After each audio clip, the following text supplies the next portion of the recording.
Hello friends, जय जगन्नाथ। तो आज एक सुंदर ब्लॉग को आपण मैंने समस्त को स्वागत। तो जमी आज जानी जेहेतु आज सावित्री पूजा, तो मु सकाळु सकाळु घर सब कम सारी पूजा सारिकी मंदिर पलैलु आम पाखे जगन्नाथ जिगानी टेम्पल रे। तो यही देखिपे बहुत सारा लोक भी आसला, आमर पूजा भी स्टार्ट हो गला। आम सहित जोड़ी रुहतु आ पूजा टी को एंजॉय करंतु। चतुर्वेदाय मम धारयेदहं रङ्गवेदा शिव शिवो वेद वेदध्याये सदा शिवं ऋषिगणवन्यः वेदविदानन्दात्मने मालिनं कृष्णध्यायतं नः चतुर्वतिः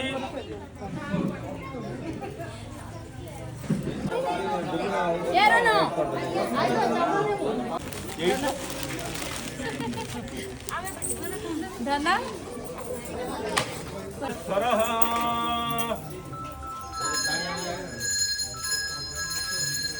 बसटे कानी देखन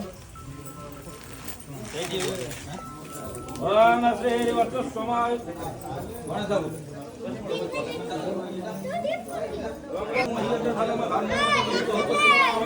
ततसंवत्सरं दीर्घायो श्री शतलक्ष्मी सपत्न्याः बहुरात्र पार्श्वनकत्राणि रूपमश्नुः जातं मन्वेषणं सर्वममोषाणं फलरसि सुकालति सौभाग्यवर्धन भवति एवं सपतिवतः बुधवाद समभोगी। तो ये आमर पूजा सर तो ये आम जगन्नाथ बलभद्र सुभद्रा को दर्शन करिकी चंदन लगेकी नना को जुआर होगी पादुक पाई आम घर को पलि आसलु। घर को आसिकी आम ये आज गोटे सागु प्रिपेयर मुझे उपवास रे खावाई। ये मु सागु भिजेकी रखीदे ये मु सागुटा को देदेली।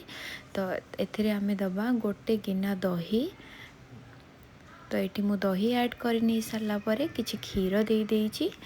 तो क्षीर को ऐड कर नहीं सारा पर नड़िया कोरा देदबा। नड़िया कोरा दे सारा पर आपण पसंद मुताबक फल जहाँ काटिक रखिथे तो सेठी मु देदेली। तो ये दे सारा पर आंब भी काटिक रखी देदेली। तो किसी काजू अल्प चीनी देदबा। जेहेतु फल सब मिठा थी आपण स्वाद अनुसार चीनी देकी ताको भल भाव गोले नवा। तो ये देखिपे आमर सागुर पणाटी रेडी हो गला।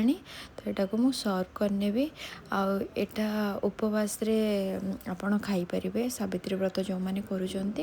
तो ये आम रेडी हो गला सागुपणा।